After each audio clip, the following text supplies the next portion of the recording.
all of your faces this morning and to know we have come together to support the same vision, creating a stronger dance community within Colorado. How do we go about creating a stronger dance community? We start from where we are and celebrate what we already have. Take a look around at all the raw talent sitting in this room. Yes, the students. They have come from all over the state with one question in mind. Is this the industry where I belong? They sit here before you as both the potential and the leadership of our future dance community. Our colleges, universities, professional companies, and private studios will help shape them. But ultimately, they will find their own vision, voice, and drive to bring us into the future. Interspersed among these young people are parents and guardians. They are the individual and collective support system that keeps our youth thriving. They pay for the private lessons, purchase the tickets for dance performances, play chaperone, and ultimately help guide their children's higher education or career path. Standing around the edges of the room, you will see the faces of today's leadership, both within the dance industry as well as the greater arts community. These are our educators, performers, directors, choreographers, presenters, and funders. They have worked their entire lives to come to this point of leadership within our community, and I can tell you that they have done everything in their power to create a stronger, more prosperous industry than what was left to them. Together, we are the Colorado dance industry. All these parts complete the whole. There cannot be one without the other. They work together in a perfect upward spiral. Today is just one step along the path. My hope is that it will open the space for new connections, create an atmosphere of greater learning, and remind us to celebrate what is already successful within Colorado. So as you listen to the next opening addresses, continue to ponder the incredible impact that each one of you has the potential to create right here, right now, today. From me to you, peace be the journey. Thanks, Danielle. What a wonderful letter, and what a great way to start the day. I hope you guys noticed when she talked about dance, she started with one word. She said, "We are the dance." She used one word. Did anyone notice what that was? We are the dance community. Did you hear that? But then she ended it, and I already heard one of you say it, with "We are the dance industry," right? So I don't know if any of you kind of went, what's that all about? Well, the fact is, we are the dance community, which community means we're a family, right? And we depend on each other, and it's important that we're there to support each other. But we are also the dance industry because dance provides jobs. Dance provides jobs for dancers. Dance provides jobs for musicians who support dance. Dance provides jobs for lighting technicians, for stage managers, for fundraisers, for marketers, for educators. And that's just dance. My job that involves dance, dance provides me a job, but it's also across all of the creative sector. And my agency is part of state government, and we actually used to be called the Colorado Council on the Arts, and in the wisdom of state government more than 40 years ago, there was a recognition that it is important that the state invest a very small amount of money to ensure that there are creative activities happening in every community throughout the state. And we have provided grants for more than 40 years to community groups and community organizations to do that. But not quite 5 years ago, we did a study and we counted the number of jobs and the number of businesses in the creative sector across all of the subsectors. So design, think of architecture, web design, interior design, landscape design, film, media, and television. And those include graphic, website design and marketing and all of the sort of digital content development, we call it now apps and games and so on. And of course movies and television. Then performing arts, visual arts, literary and publishing, and museums, history museums and art museums and legacy sites like Mesa Verde. And you add all of those together and you actually count the jobs that they stand for in Colorado, it's 186,000 jobs. And that's the 5th largest job cluster in our state. It's behind biotech and IT, but just behind. And so really over the past 4 years, we've started talking about us as an industry. And I think you're going to see that thread throughout the day. Well, the wonderful thing about arts and creative activities are that they impact who we are, our soul. It's a way that we communicate with each other and express very personal and emotional ideas and feelings. But it also provides jobs and helps people pay mortgages and brings companies to our state because we have such a rich cultural and artistic sector and experiences here. So I'm thrilled that the dance community and dance industry are coming together. When Danielle told me about the idea for this convening today, I thought it's brilliant. It's certainly an idea whose time has come, because I somewhat facetiously say we need to start acting like an industry. And what industries do, and even subsectors of industries do, is they get together and they talk about the greatest ideas and they share great practices and they find out by coming together how can they build on what one another is doing through collaborations and through joint fundraising and so on. So this is a great start to that within the dance community. We actually just held a summit. We called it the Creative Industry Summit just a little over 2 weeks ago in Breckenridge. And it was our first attempt at trying to bring together the diverse creative industries in Colorado. And we didn't really know what was going to happen.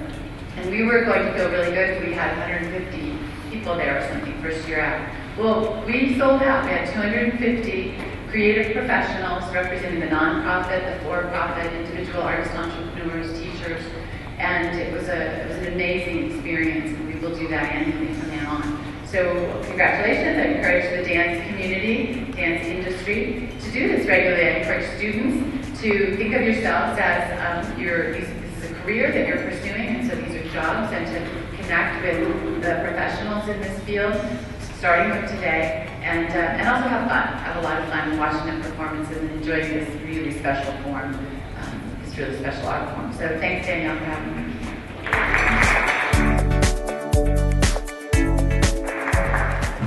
This is one of those fun times. I get to speak in various places, but I see students, and I used to be an elementary principal about 4 years ago, and so getting to see actual students at a place where I speak is actually why I got an education. So yay for you, and thanks for being here, because this is what it's all about. This is why we all went into the world of education, is to serve all of you, and that's what we need to be doing more often than not, is serving all of you and your needs. And as you just heard from Elaine, we have this great opportunity, kind of a perfect storm happening, in that we just rewrote all of the Colorado standards, and they're now the Colorado academic standards, and some of the things that your teachers are being asked to do in the area of dance have been kind of revived and put together in a really nice creative process on how we do that. And in putting those standards together, 2 really exciting things happened. Number one, we had Colorado Achievement Plan for Kids. It's a Senate bill, and it basically denotes that we have 10 core disciplines in Colorado, and 4 of those are the arts disciplines. So dance is a standalone discipline now, as a core discipline. The previous standards we had voluntary written right on the cover. And we want to make sure that that's a big shift that has occurred, and we want to celebrate the state's thoughtful thinking. And you hear what Elaine's talking about. We have a very important industry here in the state, and it's not just about jobs and doing what you want, but sometimes when you go into an art, like I did opera theater as an outgoing senior, and that's how I actually got to go to college, is I got a full ride scholarship. Otherwise, my parents didn't have the funding to send me to college. So I'm the one of the 3 siblings that got to go to higher education. And the reason I could was through the opera theater opportunities that brought me. And I remember my senior year, we do these senior recitals, and they're for opera. You have to do every genre of music. It takes about 2 years to prepare. It's highly intensive. And I was so excited. It was my final capstone piece. And my father went over to my vocal instructors and said she did a very nice job, wonderful job, but what's she really going to do with this? After 4 years and working very tirelessly and putting in 20 credit hours a semester, it was one of those, just like a knife in the heart. But really, if he were alive today, I think he would see that, being a content specialist for the arts for the state of Colorado kind of got me somewhere. And I'm really proud to say that that's what I do for a living, and it's exciting to be able to say that, and I know that somewhere out there he knows that. But I think what I want to really encourage all of you to do is to pursue this dream, because there's a lot of pieces about the dance education that will open doors. And in our Colorado Academic Standards document, they have a whole amazing purpose statement about the importance of dance as this very core discipline. And all of you know this, so I don't need to necessarily tell you how important it is, but it's going to open you doors that you never imagined. Our executive director of gifted education at the department has a dance background. And she said anytime she is faced with a new problem to solve in her work, she really relies on her dance background to be a creative problem solver, because she had to do such intensive training about working through things creatively and thinking differently. So those kinds of things. Our senior consultant, our principal consultant in our assessment, evaluation, and research has 3 degrees in dance. And she uses dance in every way she thinks, and now we're doing assessments in dance and talking about it, and it's nice to have those state leaders really know what it takes to be a high-level disciplines person and then citizen, and to be able to take that into whatever you choose to do. So dance is a doorway that all of you can open and be able to do lots of many things with. In fact, I would probably say that because all of you are here as students and parents who are really supporting them, so exciting to see all of you really knowing how important this is for all of them. But just remember that we have this opportunity in the 21st century to kind of go into careers that nobody's really imagined yet. And I think that that's where it's going to be those creative thinkers and those people who take on a problem and say, shh, give it to me, bring it on.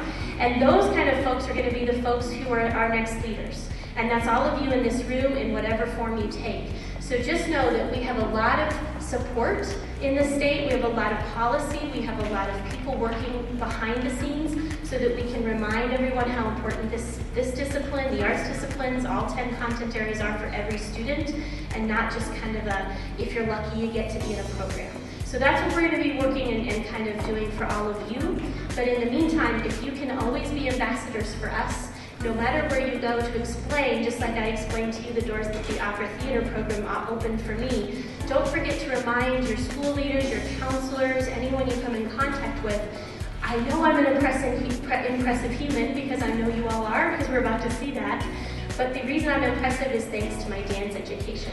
So help us with that ambassadorship and make sure that you continue to, whatever journey you take, that that's something you do well. The one kind of piece of nuts and bolts that I'd like to share with all of you is that we do have this Arts Education in Colorado piece of document. It's right on the arts website of this department. This has a ton of research. It has a ton of information about arts education in the state. The Creative Industries was one of our primary partners. All of the partners that we had over here, we had on the back, we had Athena Bashal from Dance Alliance. A lot of folks came together to do this work for us so that people know that in Colorado, the creative disciplines are core to how we believe all students, all people should live. So those kinds of things are out there. If you need information, just Google Carol Gates, Carol with a K, at CDE, and if there's something we can help you with, we're happy to do that, because we really are here to serve what your needs are, and we're going to work tirelessly to make sure it continues for all kids after all of you graduate. Thank you. Well, good morning, and it's such a privilege, first of all, to be here at Danielle's invitation, but also to share the stage with Elaine and Carol, because this is what's happening in our state. We are rallying around our creativity. So first of all, it is such fun to have our first Colorado Dance Expo here at Conifer High School. So this is going to be the Dancing Lobos most of the day. But let's find out a little more about you. How many are from Conifer High School? Ooh, almost all. And then let's see what other schools. From Jefferson County? Yes, from other school districts. What other school districts do we have here? From Littleton. Terrific. Anybody else? So this is a gathering. Yes, where from? I am delighted to hear it. This is already a unique gathering of students, and when and my comments, and we'll talk a little more, we're going to have a panel at lunchtime, so I'm not going to really preview that for you. But Elaine told you about the state of the economy and how creativity is fundamental to the 21st century economy. And Carol told you that the way we teach and the way we instruct in our schools is now not just the content mastery. It's not like a unicycle, it's now a tricycle, because it's learning and life skills, and it's also career planning. And I'm here to say that there's a bridge in between. That bridge is your higher education and your dance industry practitioners, whether it is the traditional ones like the Colorado Ballet, or whether it's brand new ones like these new forms of creativity that Elaine and the Creative Industries Division are encouraging, where the movement and dance are playing such a role in the health of our society, as well as in the beauty of our society and the productivity. So I'm here to say there's a bridge, and your higher education institutions, we talk about something called the Colorado Paradox. Anybody in this room have heard of the dreaded Colorado Paradox? Well, you are the solution to the Colorado Paradox, because the Colorado Paradox, alas, I was not born in Colorado. I was born again in Colorado. I became a citizen here. But the Colorado Paradox says that most of our talent in all our areas is imported. And we don't have a strong pipeline for our own students and our own learners growing our own. So today is very much about growing our own. And I feel, as Carol shared with you her personal journey, my personal journey is somewhat similar, and could have been a great deal more disastrous, because I was headed to be a professor of Greek. There are probably some people in the room who don't even know what Greek is, or Latin, and the rest of it. This is what my family growing up in Ireland said, this is where you will go. And I landed backstage by the merest happenstance and coincidence, and I didn't leave for 35 years. And I had the most wonderful career, and it was only after my parents came and saw the Denver Center for the Performing Arts and saw my $10 million budget and all the people who worked for it, they said, oh, is that what this was all about? So we are here to say there's a pathway. Absolutely, follow your dream. We are here to say, we'll do this at the lunchtime panel. Here are the roadmaps. Here are the tools that will help you get from the excitement and the enthusiasm and the great talent. You used the phrase raw talent. We look forward to seeing you on the stage. To hone that talent into skills and creativity and the ability to be, as Elaine and Carol both said, leaders. And we're here to say that your public agencies, and the parents in the room will be a little amused by this, because you think of us as living in silos and only coming out when it's appropriations time or when we can ask you for more taxes. And that's not to say that we won't ask you for more taxes, we probably will. But at least in order to keep dance education alive in Conifer. But what we've done is we've come together. Under Governor Ritter and now under Governor Hickenlooper, we're coming together. I'll close by saying that a gentleman who is listed in your program, State Representative Joe Nicolosi, he had to attend a funeral of a statesman who passed this week, but he will be here at lunchtime, and you can tell him what kind of things you want to see in policy to ensure that you have all you need to pursue your dreams. Thank you, Danielle, for creating this. I am already enormously impressed, and I'm looking forward to the outcome of today. And I promised you I would close with a recommendation. I think you should create your own Facebook group right now if you haven't done already, because you've got at least 4, you probably were doing it actually while I was talking, because you've got 4 or 5 school districts already. Grow out from here. so that you touch every one of the 800,000 students in our public schools, and yes, in our colleges. Please be sure to visit the booths of the colleges. They traveled a long way, many of them, to be here to tell you, yes, you can do it right here in Colorado. You can get on that bridge that leads to success. Thanks so much for coming.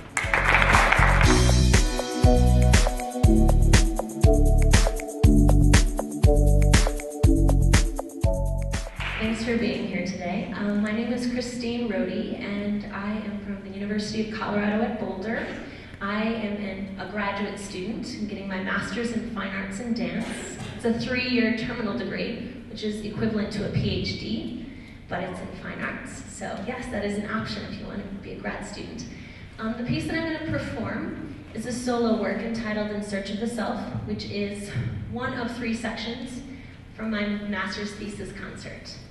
So yes, In Search of the Self. In terms of the process, this piece is about delving in to expose vulnerability. In dance, we perform a lot, and audiences are often expected to buy into our performance. And I wanted to expose the inner vulnerability that happens, that we're human. We're not just this machine that performs, that we have a human side. So, In Search of the Self.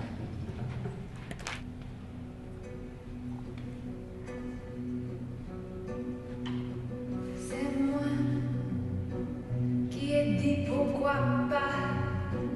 Maintenant c'est moi qui dis pourquoi. C'est moi qui étais la courageuse. Maintenant c'est moi ici la peureuse.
Dans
4. Je n'ai jamais vu aucune chose qui respire, qui fait comme ça. Je ne sais rien de l'amour, je ne sais rien, mon amour, je suis amoureuse de toi. Encore amoureuse de toi.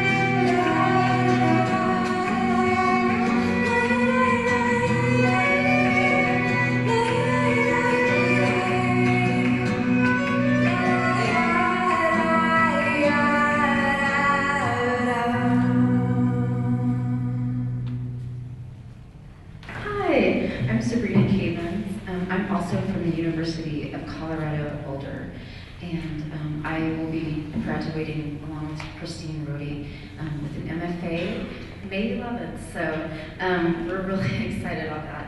And the next piece that you are going to see is called One Last Layer, and it's about the idea of self-perceived limitations. So if you can think back to a time when you wanted to do something, but you stopped yourself because of fear or the idea of,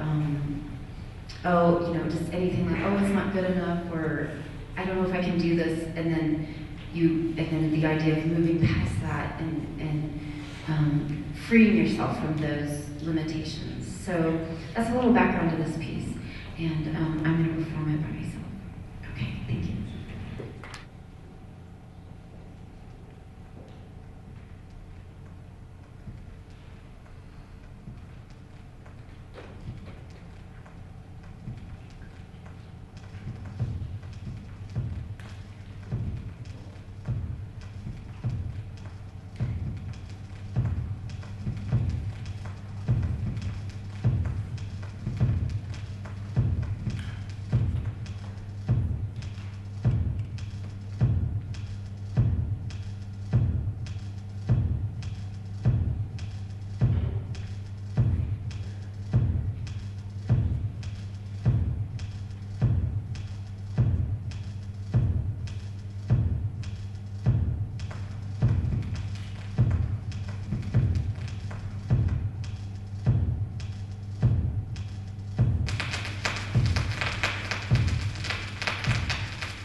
Red Rocks Community College. We thought it'd be interesting to tell you a little bit about how we came to do a piece like this. We were in a jazz class and we kept, trying to find something real heavy and meaningful and deep. And we were just goofing around that day, and our teacher probably thought we weren't doing anything in class because we were trying to land on a piece of music to choreograph from. And so I was just going through my stuff, and we stumbled upon OK Go, and I love that band and that song. And we just started goofing off. We started improvising, and Lindsay and I we always goof around anyway, so it just sort of, these movements just sort of came organically out of play. And we thought that was a really important thing. And from there, they turned, from goofy movements into structured, choreographed elements of a piece. So, and then from there, as we started to put it together and things started to become seamless, the concept arose of, like a rebellion against the system, and we couldn't decide whether we wanted it to be a court, like we're corporate secretaries, or kids in a dorm room that are in study hall or something. And so then the librarians came out of it. So we just had a lot of fun with this, and for me, dance needs to be fun. And yeah, so we've just had a blast doing this, so I thought we'd share that element of it.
and we are here from Colorado Mesa University.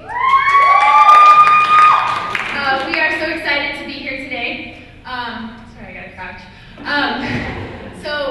I just wanted to say that we're really lucky at Colorado Mesa University because we actually get 2 chances to choreograph and perform each semester. In addition to our main stage concert, we also have an all-student choreographed concert. And this piece is called Spoken Without Words, and it's going to show next weekend at that student-produced concert.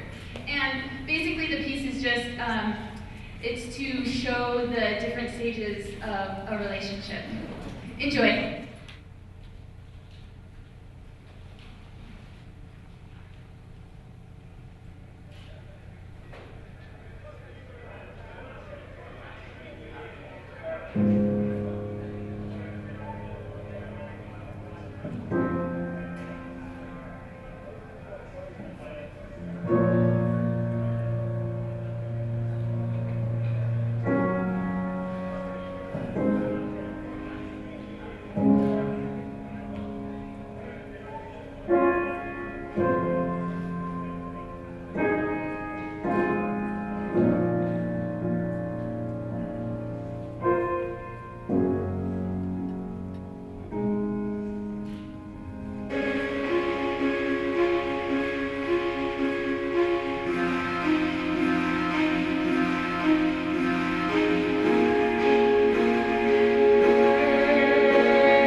It's about overcoming adversity and just really things may be hard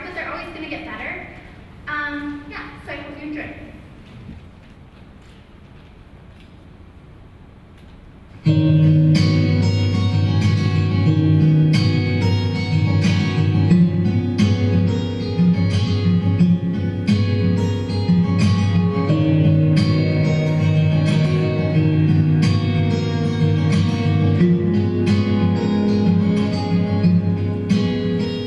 Calm down, deep breaths, and get yourself dressed. Instead of running around and pulling on your threads and breaking yourself up. If it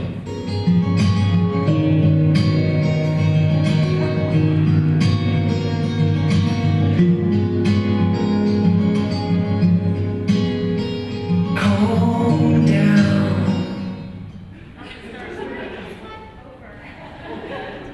Julie, what happened? Do it, it just did it. It skipped on its own. You know what? Take out the CD and make sure it's clean. Oh, logical things. You just sit on it right by your hand. Okay, thank you so much.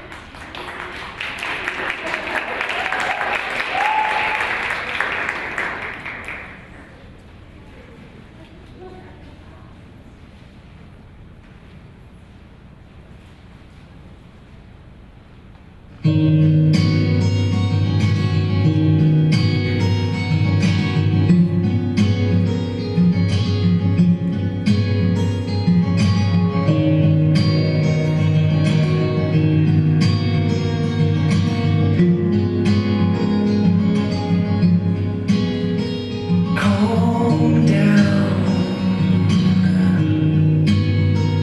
deep breaths, and get yourself dressed. Instead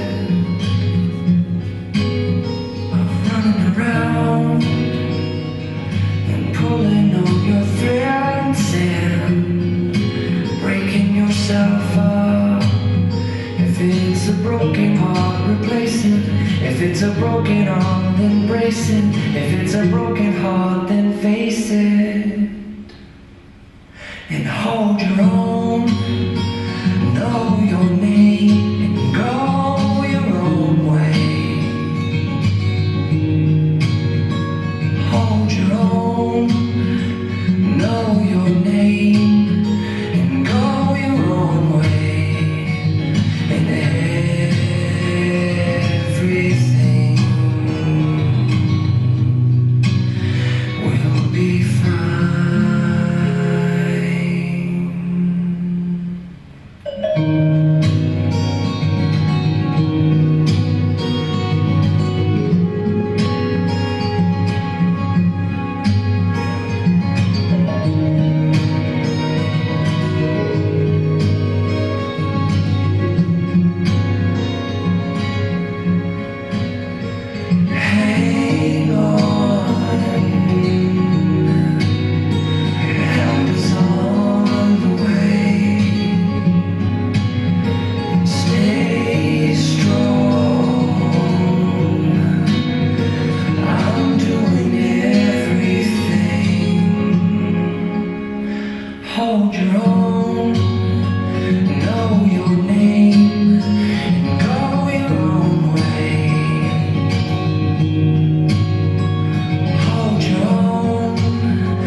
How's everybody doing? I don't even need this.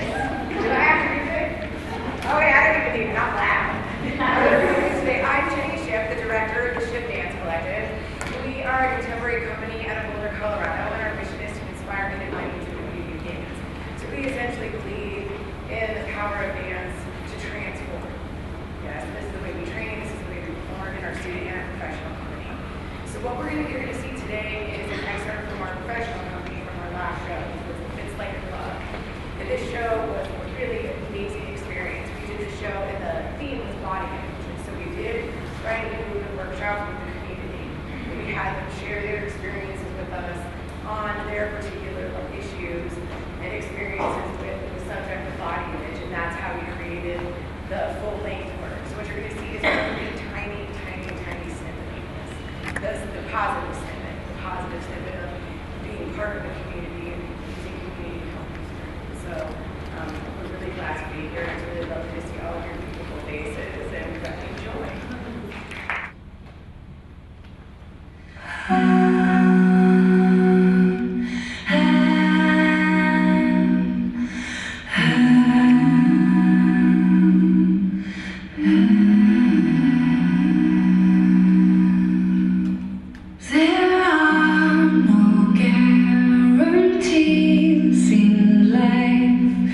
Not for the present, nor for the future. All I know is that I'm here. Don't know for how long. I love the way you live so intensely. Enjoy every minute of life with space to swing your arms around, laughing loudly. Unlike me, do you think I'm strange? Unlike you, I am not pretending. There's no time. There's no time. There's no time. Time doesn't really exist.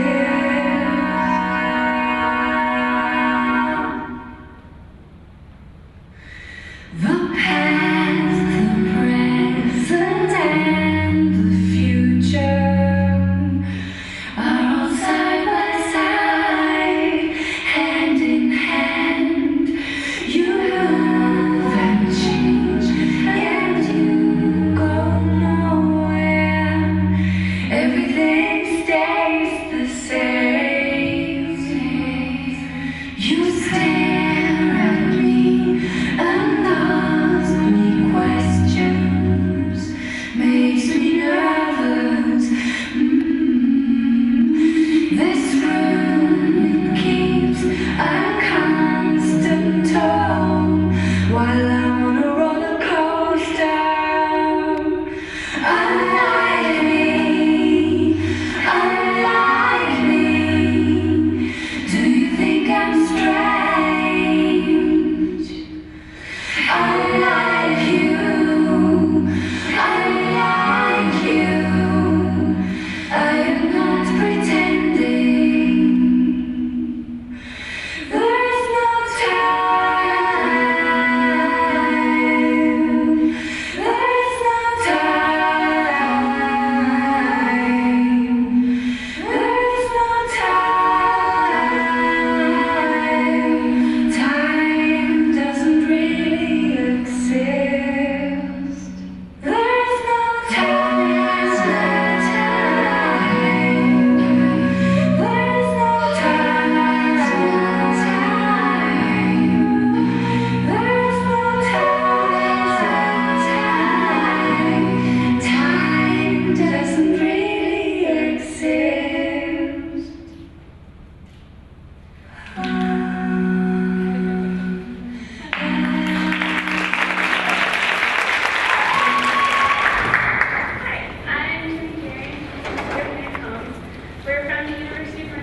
during Halloween time and do little switches.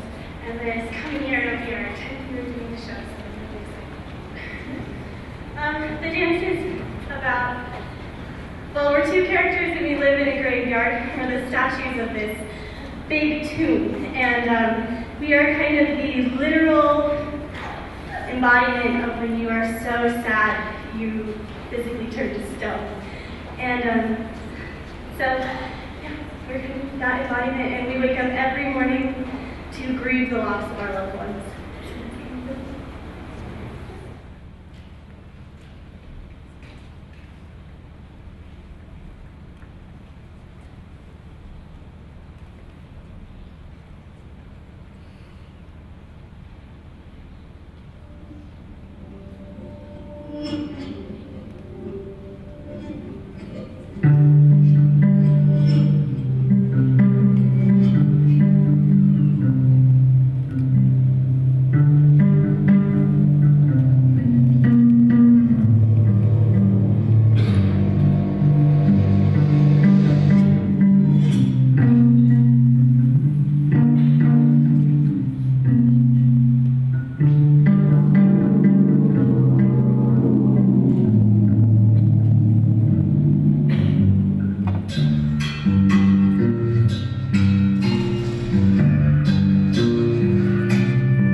Christy Nelson, and Brooke Gelsey, and we're with Sweet Edge. Company used to be in Boulder, now we're based in Denver. We are a professional company, and but I'm a mountain girl, so I live down the road here. The piece that we're doing is a work in progress, that's why there's no title in your program. It's comprised at this point of several different structures that we're working with. We work a lot improvisationally. Right now we're working a lot with text, and you'll see that played out in what we're doing. So it's sort of a combination, and this is going to culminate in an evening-length piece that will be at the Atlas in November. The Atlas Performing Arts Center is in Boulder, so I will be sure to let anybody know about that that's interested. But because it's a work in progress, and because there are all these structures that we're just truly playing with right now, I like to throw different words on it. So today we're going to call it Far-Reaching Arms. It's been called lots of things, but it's also a different animal in different spaces. So we performed it for the Terminal Kings, which was the huge mural exhibit that's going in at DIA. We performed it down at the City Hall Event Center, which was an insane space, where we had maybe almost this size space right here, do the same thing that you're about ready to see. And then we also did it in a large concrete disco floor. So it's been everywhere, and it keeps changing and evolving. So I hope you enjoy it. And if you come in November, it'll look completely different again. So the music we're going to use is Panda, a compilation. And is there anything else? Okay. So I'm teaching a modern class after. If you haven't signed up, you can do so at the table in front. And enjoy.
created back in the 90s. I was actually at CU as a women's studies major. I had gone back to school, not sure why I was a women's studies major. But as an independent study, I started to look at tap dancing and why we don't see it and why we don't know its history. And then that set me on a course to interview 11 women around the country of different ages and race. Oh, there we go. And to hear their stories. And the oldest at the time was 86, Jenny Lagan, who's now in her 90s, lives in Vancouver. She's an African-American woman. And their stories were utterly amazing to me. So out of that grew a production. It was multimedia. And I had slides, I had a core company of dancers, and I also had a director, which was really great to have as a dancer, because dancers always have to do it all themselves, so it was really nice to have this outside view. And since it was multimedia, it had every piece had a context for being where it was. So we looked at history. The whole front act was in black and white. There was a set of panels that were windows that were closed and with curtains. The costuming was all in muted colors, black and white as well. And then the second act, and it also was about the history. And how did women have a voice through this medium of dance? And so the second act is really the liberation. There were colorful costumes. The production ranged in age from, I had 12-year-olds, and Alex was one of Danielle's students at the time. So I had 2 young girls, and then the oldest was, Harriet is about 80, she was in her 80s at the time. Actually, she was in her late 70s, but she's still dancing today. She's 88 years old. We are actually making a film about her. We just started yesterday, actually, so I'm very excited about it, and her story. So, and I don't know what else I want to say about the show, but it had fabulous tap dancing, and that's why I was just so excited about it, because we just don't get to see contemporary tap. It's either Happy Penguins tapping, or it's old movies, so. Invite all of the dancers that know the Shim Sham to come up on stage, and any staff members that know the Shim Sham. Oh yes, you have to come up. And to give you a little bit of history, oh yes, doesn't matter if you're in college, all tap shows, professional tap shows, close with this. This is tap's national anthem. It was developed in 1926 by Leonard Reed and Willie Bryant. They did it outside of a big tent called the Jig Top. And it was to encourage people to come in and watch the vaudeville shows. It's very telling because of the time period. It incorporates a lot of the steps that were considered flash at the time period. It's sort of silly, and I think that you'll enjoy it. They've made hundreds of Shim Shams now. So anybody else, any other takers in the audience that want to come up and try the Shim Sham with us? It's very, very fun. Bring your top shows. Okay, without further ado, let's do a Shim Sham.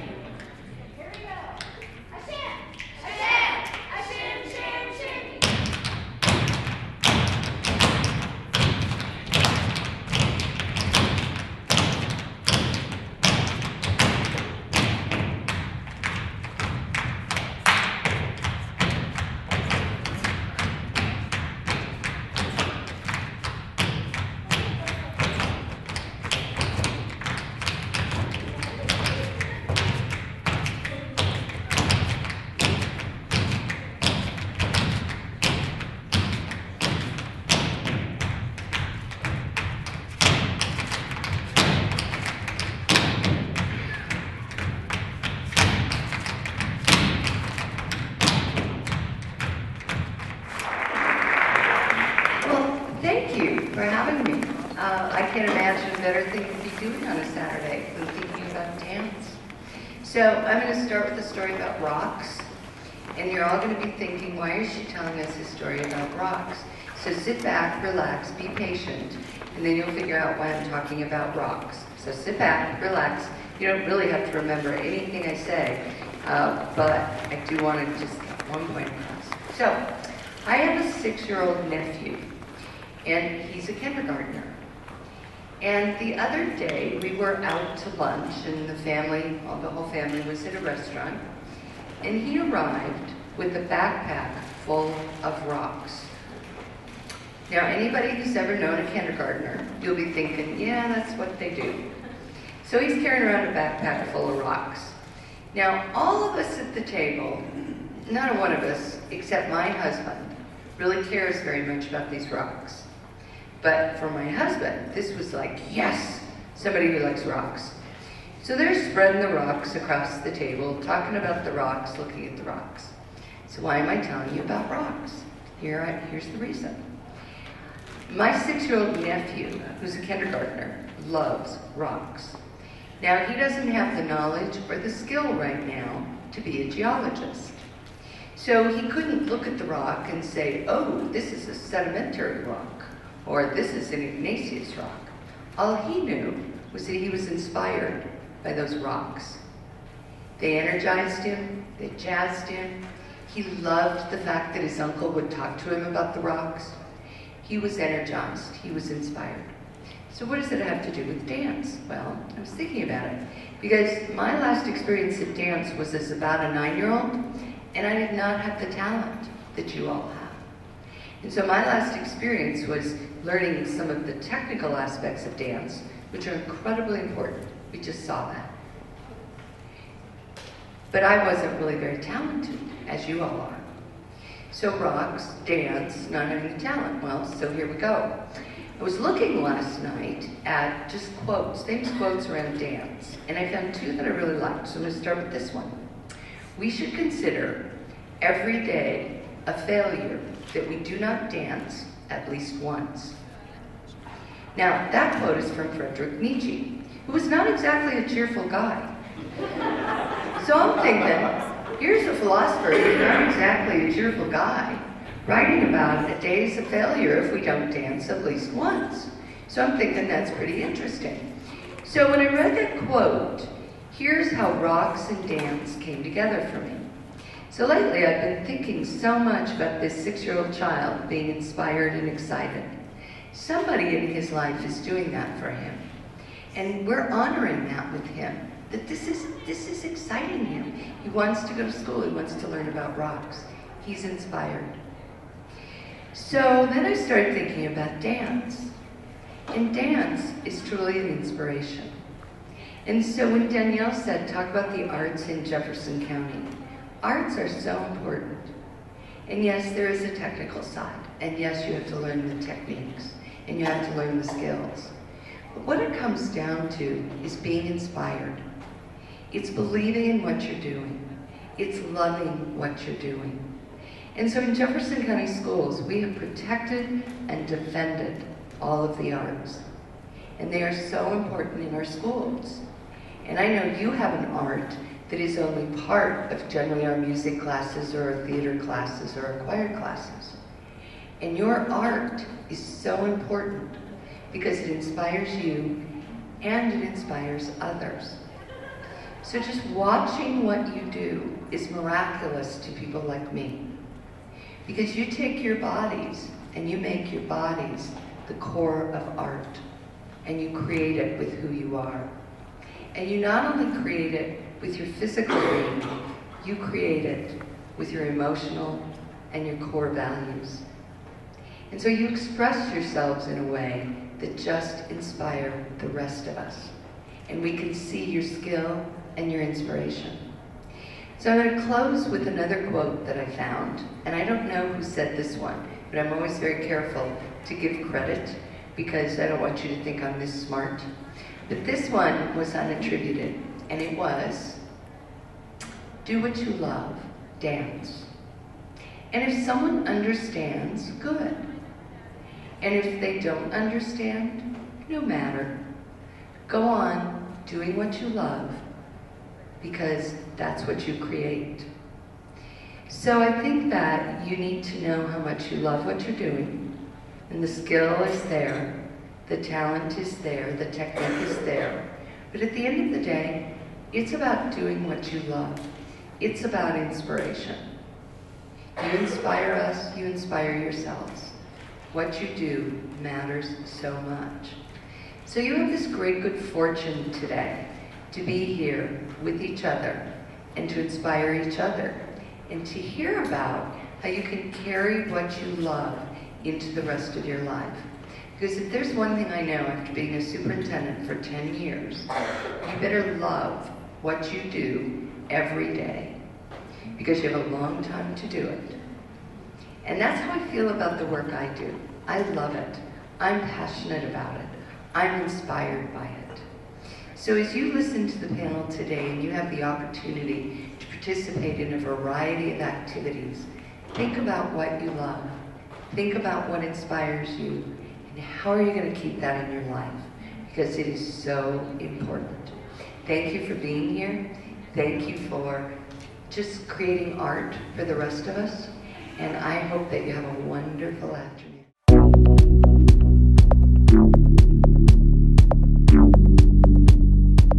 My name is Gully Stanford. I'm in the Department of Higher Education. I'm absolutely delighted to be here. Thank you, all of you, for the questions you submitted, because we're going to hustle through this in 15 minutes, so you each get 3 minutes and 59 seconds. But we're going to hustle through here. There are like 4 categories of questions that you submitted, and we're going to answer them, but we're also going to point out this is not a sprint, it is a marathon. And this is just if you like, it's a food stop, obviously, along the marathon, a refreshment stop. But these people who have given their time today are your friends and your resources. And they are willing to support you as you move forward into your careers. So I'm just going to ask you to say like 2 sentences about yourselves, and then we'll decide if you need a microphone. Immediately on my right is Betsy Hoffman from Kinetic Arts. Hi, I'm with Kinetic Arts Dance Studio in Evergreen, and hopefully you can hear me. I've got a fairly loud voice when I want to. Yeah, you kind of have to. I have been the director of Kinetic Arts for 5 years. I actually just hit my 5-year anniversary. We are, like I said, located in Evergreen, and we offer ballet and tap and jazz and hip hop and kind of the works. And I guess that's my. And they all have wonderful websites, by the way, which are listed in the, we decided not to waste your time setting up the PowerPoint and doing all that stuff because we just handed it out to you, and you've got it in front of you to pursue thereafter. Beside her, from Colorado Mesa University, we will take a little pause before that, yes indeed, is Melanie Buchanan. Hi there. So glad to be here. Just a little bit about the CNU. Our dance program really focuses on performance choreography and kind of the professional realm. And we try to emphasize all dance forms equally. So, meaning we offer jazz and tap every semester as well. And we also always offer ballroom and hip hop along with ballet and modern. So we try to keep our dancers very diverse. Terrific, thank you. And beside her is Jane Slusarski-Harris from CSU. Hi everybody, I'm from CSU, Colorado State University in Fort Collins. And Danielle, who set this whole thing up, bravo to you, is one of our students, was one of our former students who graduated from CSU. And I am a Colorado girl. I'm a Colorado native, and I stayed here in Colorado. I did my undergraduate at CSU after changing my major 2 times from engineering to biological sciences to dance. My parents said, well, we support you, and we hope you can buy groceries. I've never had a problem supporting myself and buying groceries. Anyway, it's a great career. I did my MFA at CU Boulder, and I've just loved over the years, I've been there for a long time at CSU, but I've loved over the years getting to know all of these folks who have helped to create the dance scene in Colorado, and that are your teachers and your choreographers. And I see former students. Melissa was one of our students, and I see Jenny Schiff, who was a teacher of some of the students we have now. And anyway, thank you for coming, and we're here to be your resource. Super. And did everybody hear every word that Jane said? Yes, okay. I'm going to remind you a little, just don't drop off at the end of the sentence. And beside her is Rachel Nemec. Did I pronounce that right? From Extreme Dance. Wonderful. So I opened my studio 3 years ago. We teach all ages, boys and girls. We also have a dance competitive company, as long as we also do drama and musical theater classes as well. I'm also a native of Colorado, got my business management degree. I was a Bronco cheerleader and a Nuggets dancer for a long time. So, yeah. Wonderful. Thank you for joining us. And beside her is Melissa Trader from Red Rocks Community College. That is correct. My name is Melissa Trader from Red Rocks Community College. Thank you guys all for coming today. At Red Rocks, we do offer a dance certificate, and we also cater towards people who aren't necessarily full-time dance students, but people who are in the community who want to be able to participate in a dance class or a dance program in some fashion. So, go ahead. No, I was just going to ask a question just to get into, because we need to give you takeaways from here. You need to take away things that you're going to use. Do you do concurrent enrollment with the high schools in dance? Can that be done? Yes, it can be done. I actually have some high school students that come to my Red Rocks ballroom and swing classes, and I know that you can participate in the community college as a high school student. So that's another avenue that you can take. So even if you are struggling a little with the math and the language arts and the sciences, how many of you have heard of concurrent enrollment? Okay, go back and ask your counselors about concurrent enrollment to be able to take college level courses while you're still in high school, because guess what? They count towards your credit for your degrees and they are free. So be thinking about that with your local community college, Red Rocks. Very good. Actually, let's get a little sense of who you are. How many seniors do we have? How many juniors? How many sophomores? And freshmen? Any middle school students? Okay, this is wonderful. Okay, who did I leave out? No, I hope I didn't leave anybody out. Moving right along, we've got this wonderful balance of the public sector, education, and the private sector. We have Ellie Chiara from Women in Tap. Mostly what I am is an independent artist. I've been a teacher, a producer, a choreographer. I started out in college as a modern dancer for a year and a half, and then I went to New York, and I've been a professional dancer ever since, with an interim period of moving to Colorado where I didn't think I'd ever dance again. But as fate has it, here I am. I also have a nonprofit for tap dancing called Taps for Talking Inc., which is about promoting, marketing, and producing tap dance nationally, and we are currently working on a film. Wonderful. Okay. And finally, we have Kim Olson from Sweet Edge. Hi. So I'm originally from Kentucky. I got a BFA in modern dance, performance and choreography, and communications from Ohio State University. And then I moved to New York. I danced professionally for 7.5 years there with several companies and your program.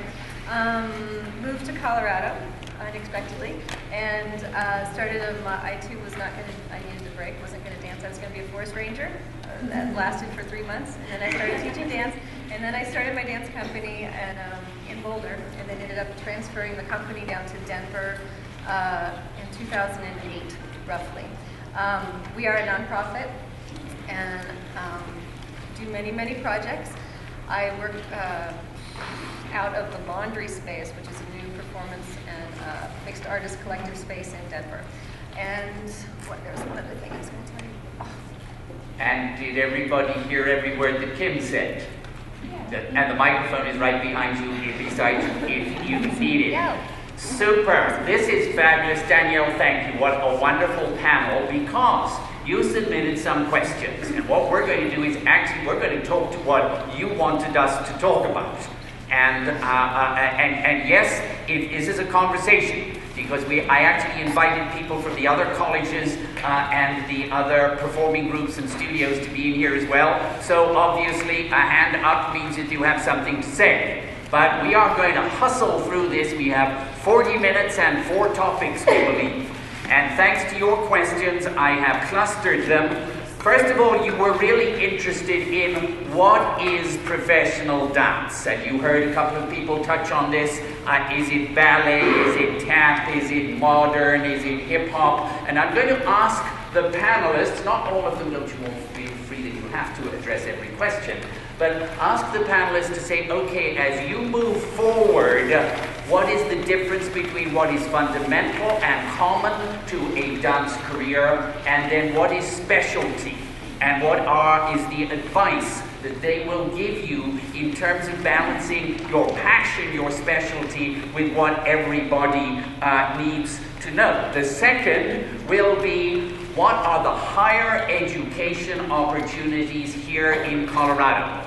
Post-secondary, you're beginning to learn some of the new language of college, right? You've had CSAPs and TCAPs, and you're going to be learning about some of the language, the new language, and it is never too early to be planning and getting used to that. So we're going to talk a little, some of your questions about college.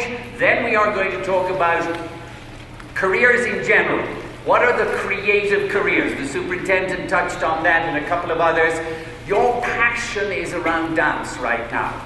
Not everybody in this room, maybe prove me wrong, will wind up as a professional dancer. I would love to be proved wrong. But there are other wonderful careers and opportunities. As you heard earlier, I was a stage hand and a stage manager, never on stage, and I was the happiest person in the theater for 35 years doing that. So there are many, many other careers and opportunities. And then finally, we're going to talk about professional opportunities in Colorado. Are my friends from the Colorado Ballet here? Were you able to join us? I know I asked you. Very good. Because I'm going to ask you to talk a little to the auditioning process and the employment process.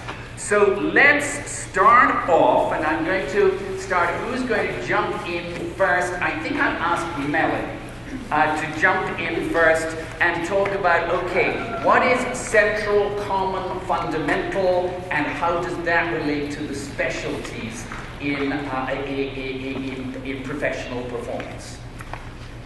Well, wow, that's sort of a loaded question. There are a lot of ways to answer it. I always feel like you should follow whatever your first love is. I mean, I know it's dance, but if there's something more specific, follow it. But I also feel that having worked in the field, I have a BFA in ballet, that was my first love. But then I went on and danced with the Rockettes and did tons of musical theater, and I always felt like I was so marketable because I had really diverse training. So I was comfortable doing classical ballet, and then I was comfortable doing West Side Story, and then I was comfortable putting on my tap shoes. And I had a teacher when I was young say something like, "Love your ballet, but your tap shoes will pay your rent." And she was my ballet teacher. So that meant something. But, so I think it's really important to be marketable. The more tricks you have in your pocket, the more likely you are to work. And it was funny when you said, what is professional dance? The first thing that popped in my head was, well, if you get paid, that's a professional job.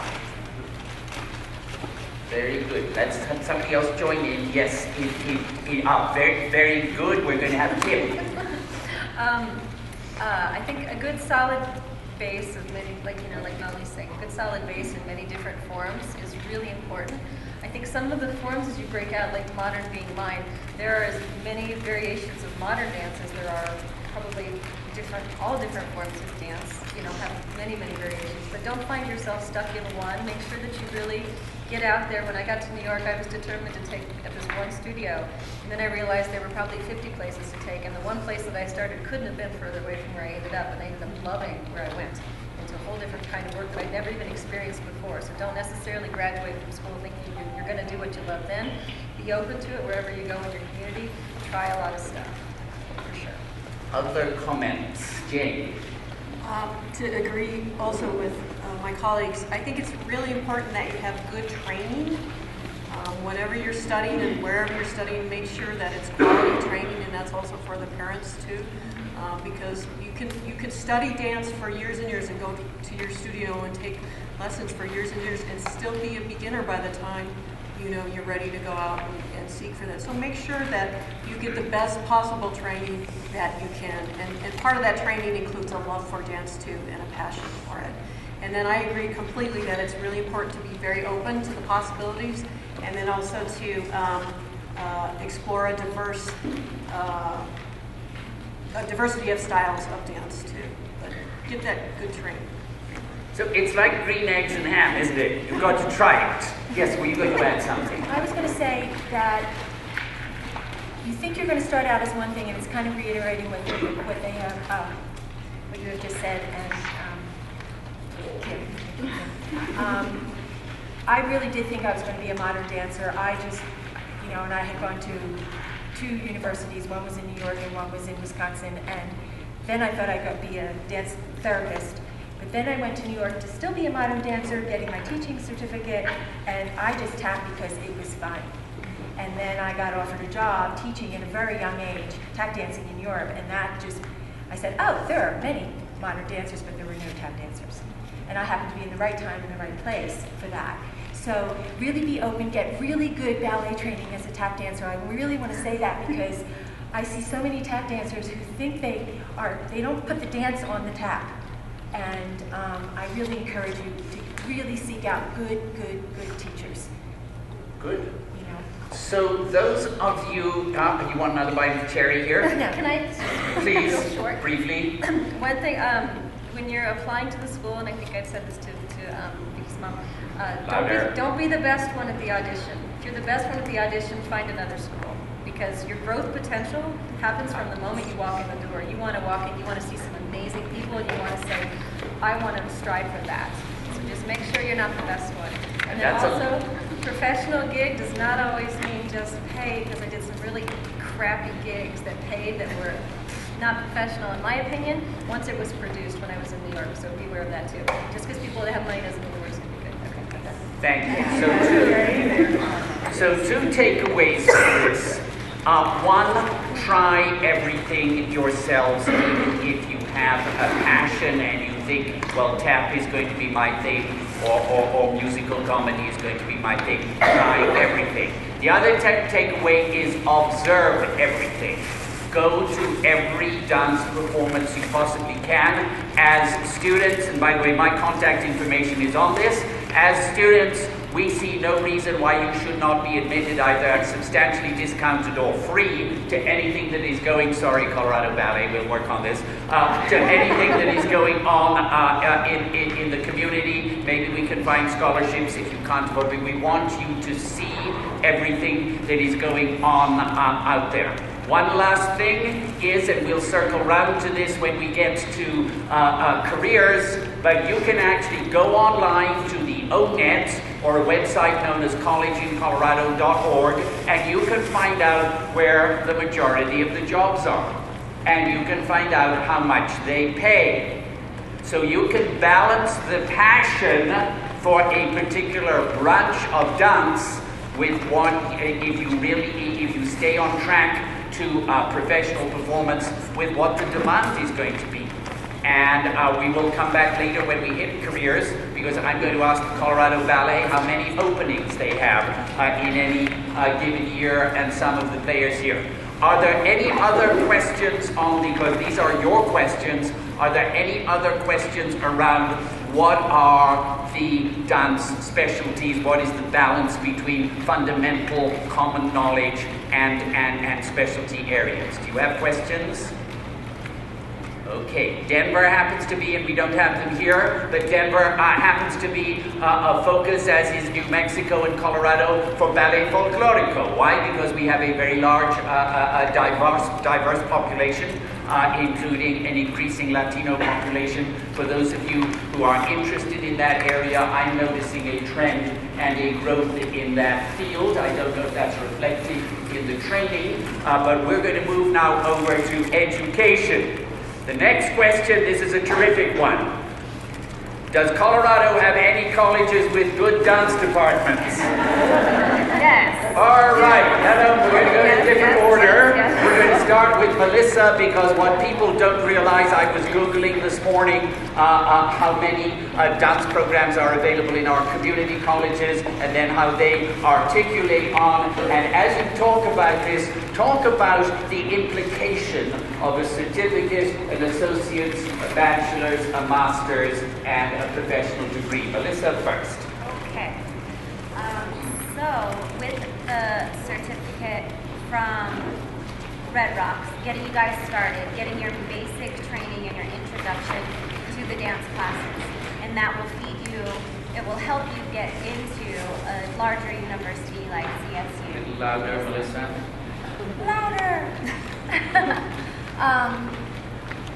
So that's how we're going to help you get started.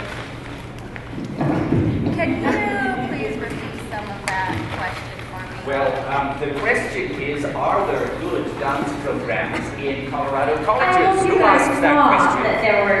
That there are good dance programs in Colorado. From what you saw today on stage, there was some pretty amazing stuff. And that's just plain and simple. So, and if you would pass it on to Jane, so what we're sharing with you is you're learning the language of post-secondary, certificates, career and technical, associates in your community colleges, and then we're going to go to the four-year colleges. Okay.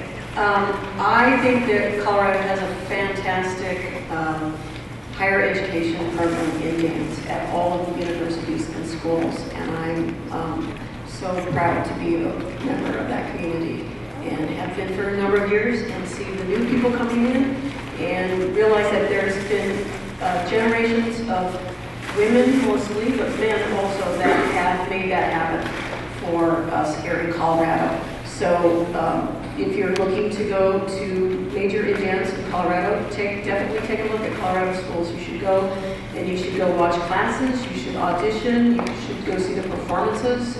And find out what it's about. Is it a BA program? Is it a BFA program? Is it a certificate program? Is it an MFA program? Is it a PhD program? Whatever it is, it's out there for you. And I know that different schools have different ways that they advertise and market and publicize and encourage and recruit students to come to their programs. So you should check out all of those. And you should do the admission process early. So if you're thinking about going to CU or to Colorado Mesa College, University, or CSU or wherever, UNC, send in your admission application. You can do all of that stuff online. It's really easy. And then you should go visit the department, see if they have audition days, see what it is they offer, what you're interested in, and just get on the process. Don't wait until the last minute, because it's hard for us in the colleges to be able to make everything happen for everybody if we don't have a good amount of time to get it done. So that's my words of wisdom on that. But check out dance in Colorado in higher education because it's pretty darn good. And it can compete with any program across the country. And it's in-state tuition. Yay! I agree with all of that. I think one of the important things to remember, we were just saying, gosh, don't you wish there was something like this when you were this age? I would have killed for this opportunity when I was in high school because I remember being a senior in high school and going, oh, I can get a degree in dance? That's something I can actually go to school for? And it wasn't as common as it is now, but so this is an amazing opportunity. Really grab onto it, and I would encourage you visit the schools, check them out, because the Colorado colleges and universities dance programs are good. They're all good, but they're all different. They're just like you guys. We all have different personalities. Our programs are all different. They're all a little different. And I'm sure one of them will fit you. So go check them out, meet the faculty, talk to some of the students. We're all here and around. There's more of us out there. So college professors, yeah. There are more. So, I mean, come talk to us. We'd love to visit with you. While you have the microphone, the next question one of you asked was, how about training to be dance teachers? Can you talk a little about that? Is that a Jane thing? Because you have teacher prep. Do you have teacher prep as well? Okay. Well, we were talking earlier, and I was saying that for our dance degree, we actually have 4 different tracks, and your last year you choose your track. So it's either performance, choreography, pedagogy, or graduate studies, and we spend that last year with your senior capstone trying to set you up to get where you want to go next. And so our pedagogy, our majors are all required to take a pedagogy class.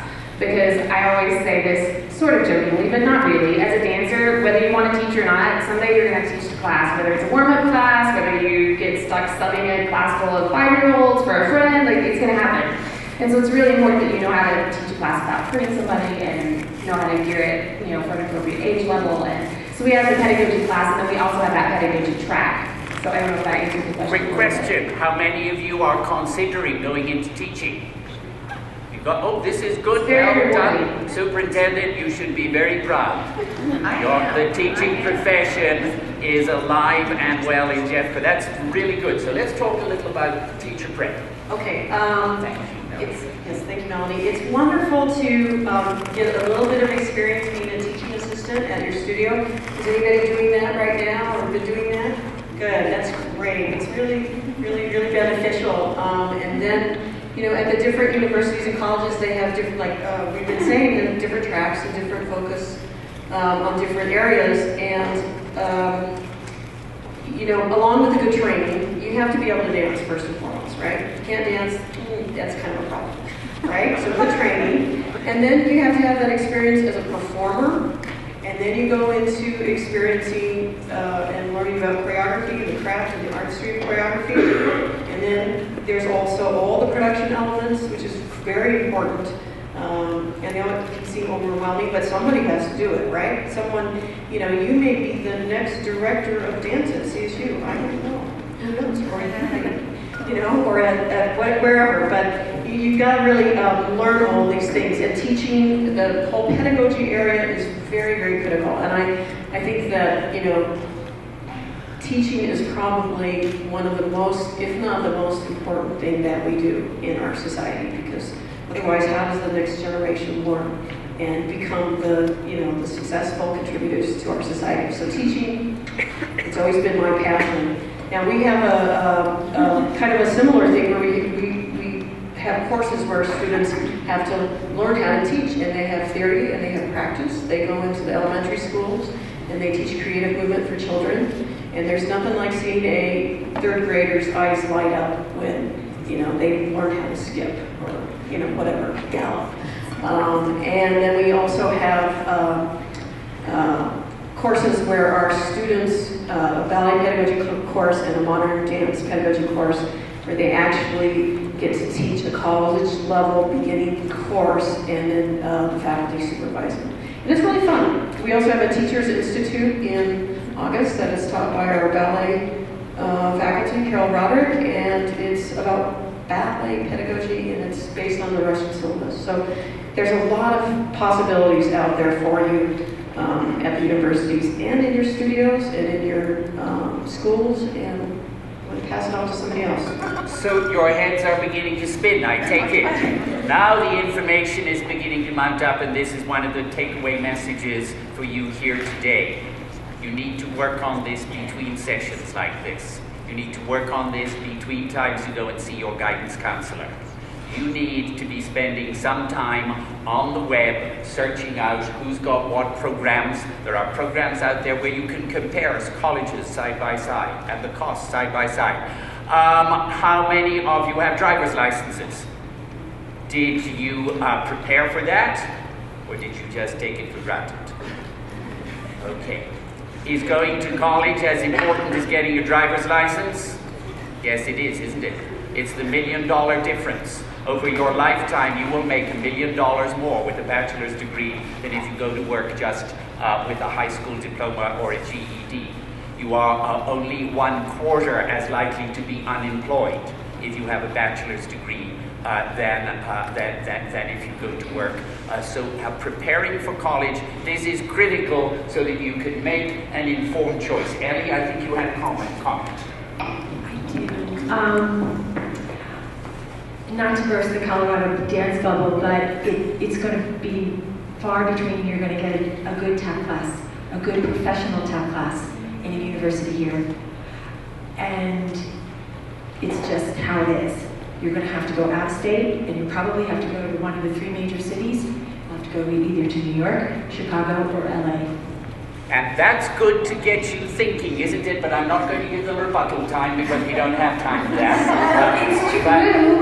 But there you are. You need to be making informed choices, and some of these websites that are available to you, you can compare Juilliard with Colorado Mesa University. Preferably, I'd probably come down on the side of Colorado Mesa University, with the possible exception of TAP. Were you going to back to this? I was just going to add one sentence about college, really going with the idea that even though you may get that professional gig, the chances are you're going to have to do other things. And so use college to really develop a basic, broad survival skill set. Don't slack off on your academics. Keep things up. Take things in whenever you can. If you can take more than dance classes, I would really encourage it. Okay, good question. I'm going to move you guys along because we have 20 minutes left now and 2 more topics to go. But good question. Balance majors and minors for them. Who's going? One of you can answer this, the balance between major and minor. Okay. We have students who double major. We have students who double major in dance and other disciplines, exercise and health science, political science, international studies, just the whole gamut. And then you can also minor, as you guys have a minor too. So you should check all of those things out. We don't have a minor at CSU in dance, but we do allow our students to double major, and it's really, really important. I think you almost get 2 degrees for the price of 1. I always tell the students and the parents that it might take you a little bit longer, so be prepared for that, but it's a much broader, diverse kind of experience in some ways. Not everybody does it, and that's okay too, but it's a good way to get a lot out of your university experience. Excellent. Yes. Also, don't forget that it's not just both major or minor on the big universities, but at the community college, you can also get that certificate, which will get you on your way to your minor or your major. And I will add, just as you have guidance counselors and pre-collegiate programs here in your high school, when you go to college, there are student support service programs and educational opportunity centers. Do not let the culture shock of going to college, trying to balance your dancing, because obviously you have an avocation with your academics. Make sure there are people there who will help you every step of the way, because people want you to succeed. There is nobody out there who doesn't want you to succeed. Last question, many of you asked about scholarships. Absolutely, just do the research online. I put a screenshot in here from the College in Colorado website. There are lots of other websites out there. You are never too early to be looking for those scholarships. And yes, there are 3 pages of scholarships dedicated to dance. There are more for music and there's more for theater. Check them out, because people leave money on the table. People do not, call it the seniors in here, we give out 400 College Access Challenge Grant scholarships of $2,000 each year. The deadline is June the 30th. How many people do you think have applied for those 400 scholarships? 2. 200, yes. So there's 200 times $2,000 sitting out there. So absolutely start working. And parents, by the way, this is something where you can have a lot of fun going out and finding those scholarships. We're going to move on unless anybody wants to add anything. Burning comments about the college experience or the post-secondary experience. Yes, no? Let's move on then to this whole question of the careers. You've heard alluded to who's going to start placing the actual professional dancer in the context of the other careers around the performing arts. Who'd like to start with that? Say that question again. Well, you're here because you're dancers. How many people would like, if all the ball bounces right and everything works well, to be professional dancers? Pretty good number. Those who are not wanting to be professional dancers, why are you here? Well, what are you trying to find out about? I'm already professional. Oh, tremendous! I'm so sorry. There you are. So young and so successful. It's amazing. Okay. but the context is what are the other, we list them in here because obviously I was a stagehand. I never had an aspiration to be a dancer, but talk a little, because particularly the professionals at the table here, what are the other careers in the performing arts where somebody adores dancing, who perhaps does not make that last cut in the audition, can actually have a meaningful career? So I actually graduated from CSU and wanted to be a professional modern dancer. I fell into a lot of different roles over the years. The first one, I fell onto my original specialty, which was acrobatics and gymnastics, and I ended up as a stunt woman for a while.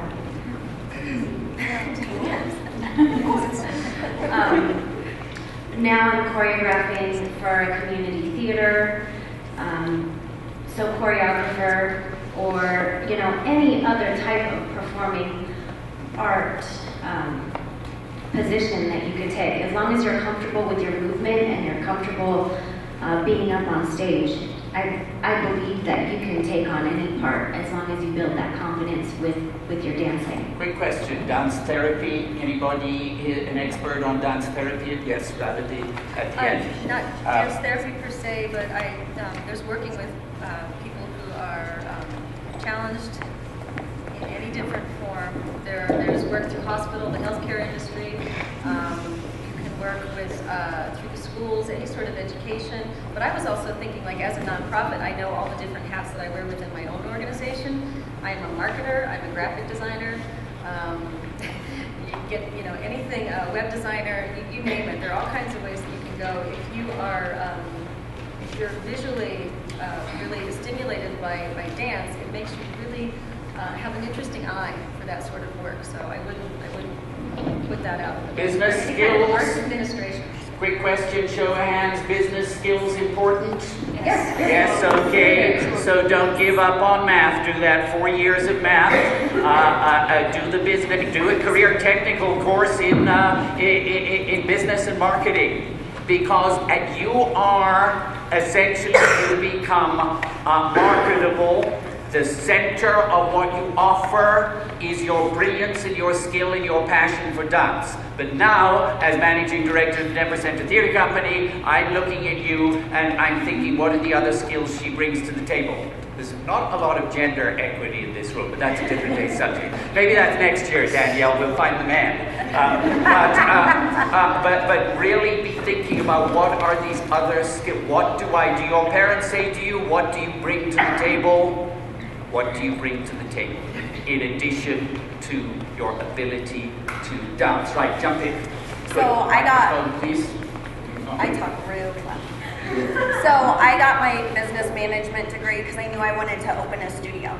And with opening a studio, you have to know the marketing, you have to be able to design your website, you have to get yourself out there. So you have to know the whole business, writing a business plan, the investment, everything. So it was very, very helpful to me when I decided to open my studio that I could apply all that. So, I did, like I said, I danced for the Broncos and the Nuggets. That was kind of my passion area at the time.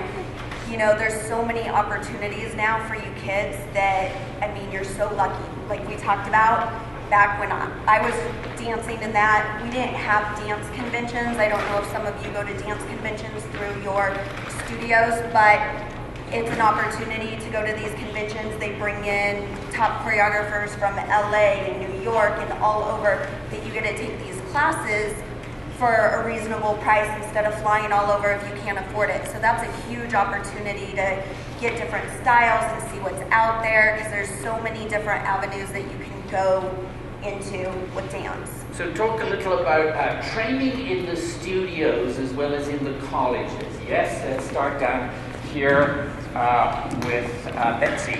Well, I was actually going to kind of jump onto what Michelle was talking about. I also got my degrees in business and communication, and I started out in public relations, and I lived in Vail at the time, and I had the opportunity to do public relations for a lot of the arts in Vail, which was a really great experience. If you do love dance, if you do love the arts, there's a lot out there in terms of just marketing and other careers that still sort of revolve around the arts, so that's an opportunity. And I also wanted to say, as far as teaching goes and preparing to be a teacher, somebody touched on this earlier, but if you can get your foot in the door as early as possible, it's just going to set you up for success as a teacher. If you don't have some sort of an apprentice program or a teaching assistant program at your studio, ask your studio director if you can, because it will only help you.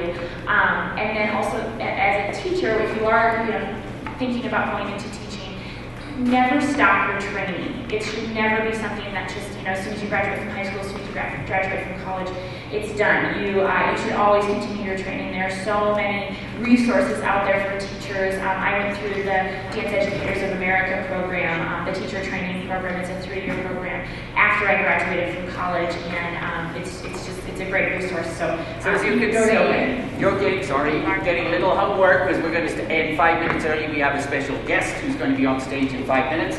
But as you can see, a lot of homework in here, guys. It's not just the natural talent. It's wonderful you have the natural talent. But remember what I said earlier? Follow your dream and you will get that roadmap. And now you'll see what's going into the roadmap. Can anybody talk a little to the training that is available in studios that complements or not what goes on in our colleges? Who wants to speak to that? Ah, right. Danielle does. Can they hear you from there? Yes, I think so. One of the pieces that we actually stole from CSU is studio night. And other than the regular training that we do and of course the apprenticeship programming that we do, we also do a lot of focus on students finding their own voice and their own choreography at very young ages, because I didn't start doing tap improvisation until I was 27 years old. And when I brought it back to the studio, of course, everybody was like, and it was not a pretty picture.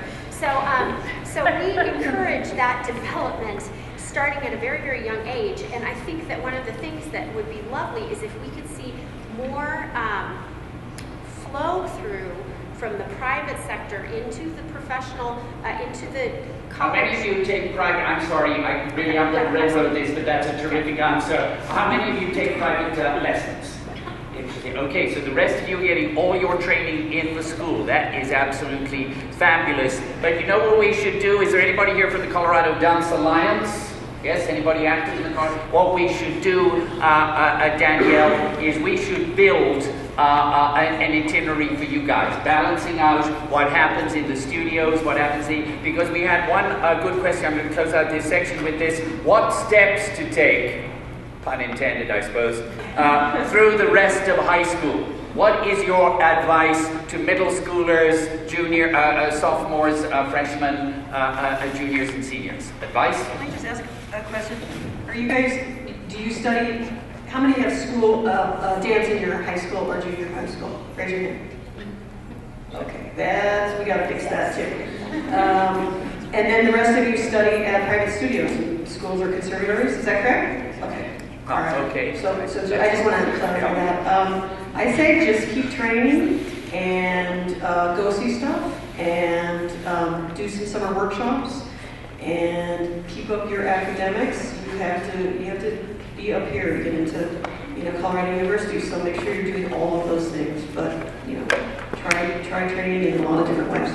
Super, and we'll go here and then they're all joining in now. I was just going to say, consider self-discipline, because the discipline that you provide for yourself at this point in your life is going to radiate as you get older. And so if you're a slacker, you're going to be a slacker when you're older, unless you work really hard. So really, consider that because it's a lot of self-discipline to get yourself in the studio day after day after day. You need to be able to ride with it. That's what I was going to say. You have to have perseverance. You have to have a sense of, I believe in myself, or it won't happen. And then, I think what's really important, if there's one person who believes in you, really believes in you and will stand by you, that's your mentor, and you really need to hold on to that. One more who's joining in. Even if you are the best dancer in your studio, you still have to keep working. It's not going to come easy for you. So you can't just sit back and pretend all of this stuff wasn't said today. You have to go after it and actively pursue.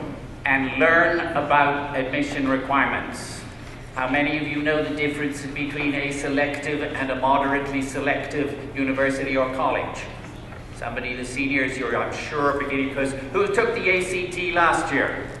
Who took the ACT? You're not listening. Who took the ACT last week? Or the juniors? Yes.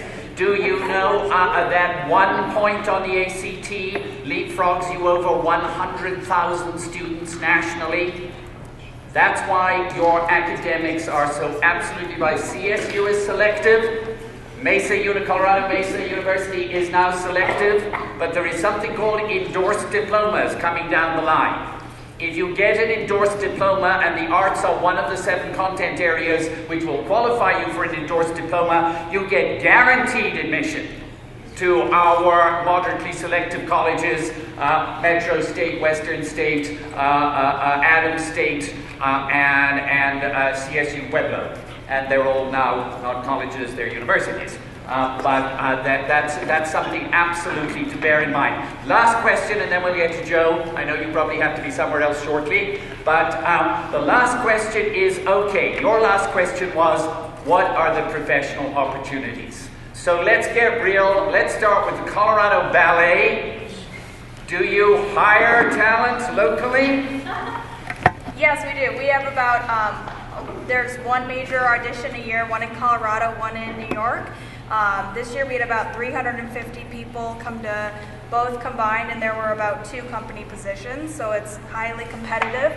But what we recommend is that people do summer intensive programs. Like if you do our summer intensive program, our artistic director, Gil Boggs, will get a chance to look at you and then move you in through studio company if he so decides. So that's a great opportunity to be seen in that. And I went online earlier today. Professional performing dancers in Colorado, it's actually seen as a growth industry. 5% growth, not the biggest.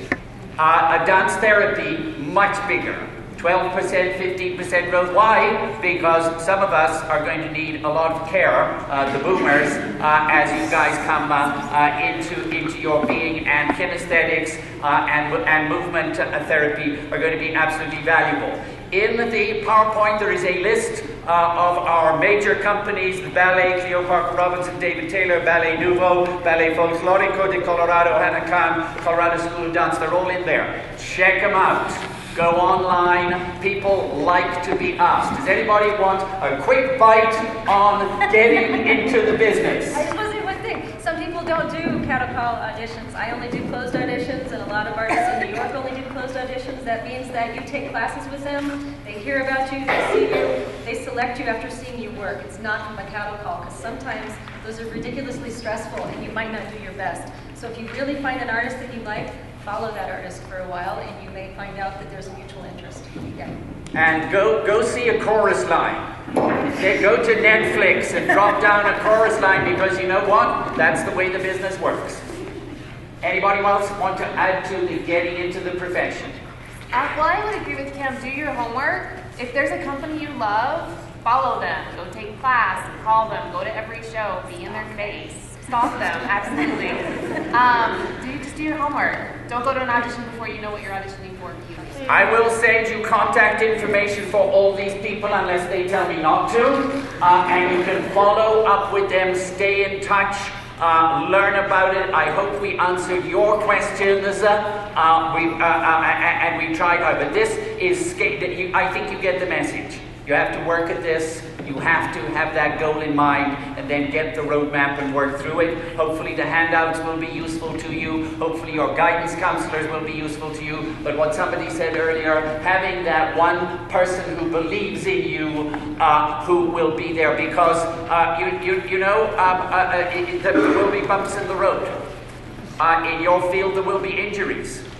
And you need to know how to deal with those injuries and move forward. But as we heard today, one of your questions was, what's the life expectancy? I think probably somebody whose brother wants to be a quarterback or a line guard or something. And you know, what is the career expectancy? Dancers, professional dancers are now dancing into their 60s, I'm going to assume. Yes? And maybe even beyond. Tap dancers can. Yep. So ladies and gentlemen, please thank the panel.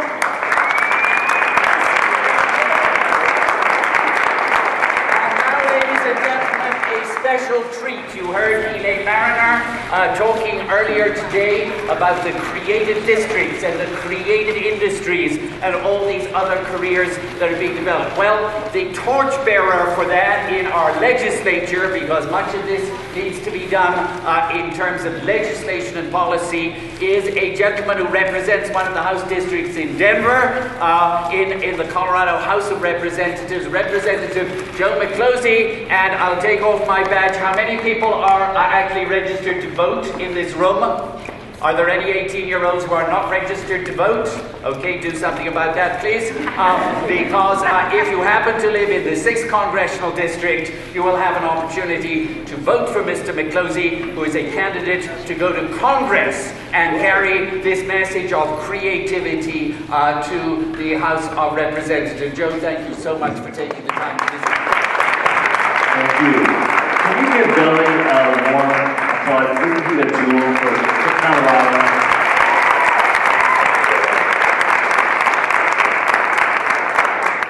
My father was a kindergarten through 6th grade art teacher back in rural Michigan, where I'm from. He taught over 14,000 students during his 33-year career, and he just retired.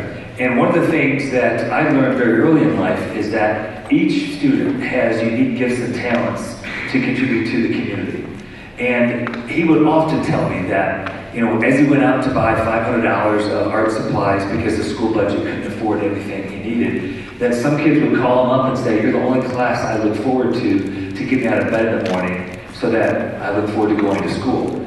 I've always remembered that story because I ended up marrying someone who's been an art historian and works in the art field. And I just intrinsically have always appreciated the role that you play in our society, that arts and the creative district plays in our society. What I find fascinating is that in Colorado, the 5th largest sector in terms of the most amount of jobs that your parents and maybe some of your friends work in is the creative sector. It employs 186,000 people in Colorado. And that's everything from theater to graphic art design. And about 2 years ago, I went and toured the Colorado Ballet, and it was through my Rotary Club, and I was meeting with a new director who had danced with Brishnikov and toured the world, and he said his goal was to make the Colorado Ballet a top 5 program in the world, and he had all these benchmarks for a 5 to 10 year plan. And one of the things he said was number 1 was to groom local talent. As he went towards some of the local academies and dance facilities, he said there's some of the best talent here, but we have to cultivate it. And as an elected official, my job is to try to provide tax incentives and other types of incentives for funding so that there can be a rich environment for you to experience. In a budget-conscious era, I even cut my own salary 2%. It's hard to find money, but my goal as I go to Congress is to try to find funds so that more academies can thrive and that your talent can flourish. I really believe what you have is a beautiful gift. And what I really believe is that you just need the environment to have it nurtured. I'd love to answer any questions. On a side note, my nickname in high school was Dancing Joe. I actually made 3 albums. And it was as a school mascot. I wasn't good, but I loved it. So I enjoyed the arts from a very young age. I want to thank Gully for inviting me here. I just want to say how much I appreciate you and your talent.